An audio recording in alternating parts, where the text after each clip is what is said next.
Дорогие соотечественники, сограждане, в силу сложившейся ситуации с образованием Содружества независимых государств я прекращаю свою деятельность на посту президента СССР. ¿Qué provocó la tragedia cubana?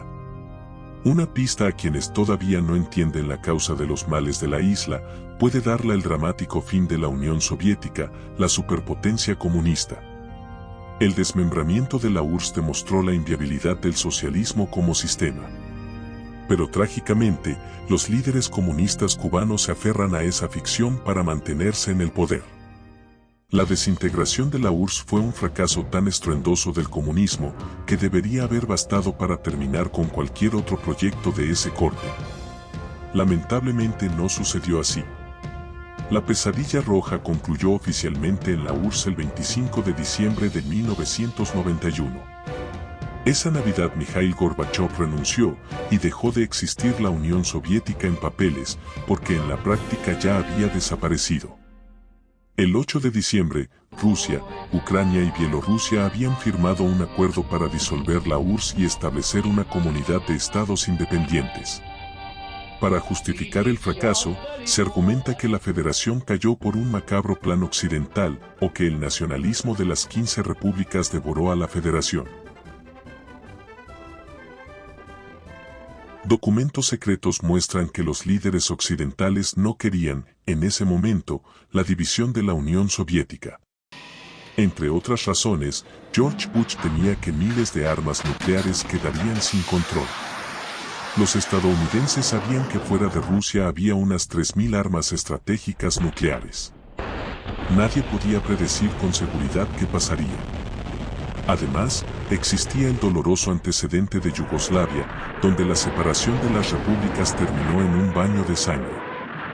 En el caso de la URSS, algunos temían que se repitiera el patrón yugoslavo, solo que de forma mucho más peligrosa.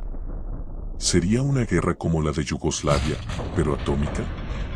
El 25 de diciembre de 1991, antes de renunciar, Gorbachev llamó por teléfono a Bush y le dio las gracias por haber trabajado juntos. Quienes destruyeron a la URSS fueron los propios comunistas soviéticos.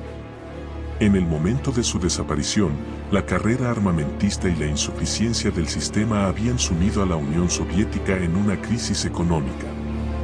La desesperanza se apoderó de los soviéticos, que vieron en la independencia una forma de terminar con el patrón comunista.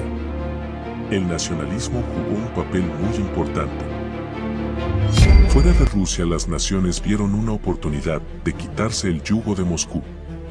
Además, el sentimiento de independencia estaba reforzado por el rencor ante los desmanes cometidos y los millones de personas que murieron en Siberia cuando se quiso consolidar el poder soviético.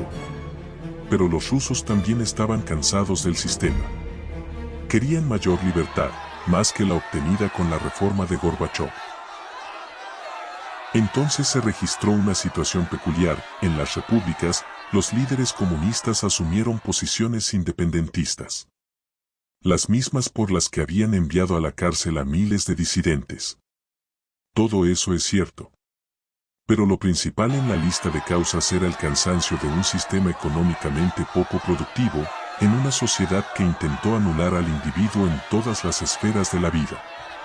La teoría de la conspiración fue creada por quienes no reconocen los errores y culpan a otros de sus problemas, como sucede hoy en Cuba.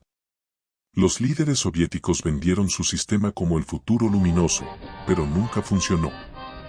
Aquella Navidad de 1991 se llevó lo que quedaba del Estado totalitario y represivo, fundado por Lenin y ajustado por Stalin. No pudieron imponer al mundo ese modelo, aunque algunos insisten en intentarlo, sin querer escuchar la voz de la historia. Lamentablemente, los líderes comunistas cubanos no aprendieron nada. Но я уверен, что раньше или позже наши общие усилия дадут плоды. Наши народы будут жить в процветающем и демократическом обществе. Желаю всем вам самого доброго. Suscríbete al canal si te interesa el tema, para que estés al tanto de nuestros próximos vídeos. Спасибо за внимание, уважаемые пассажиры. До свидания.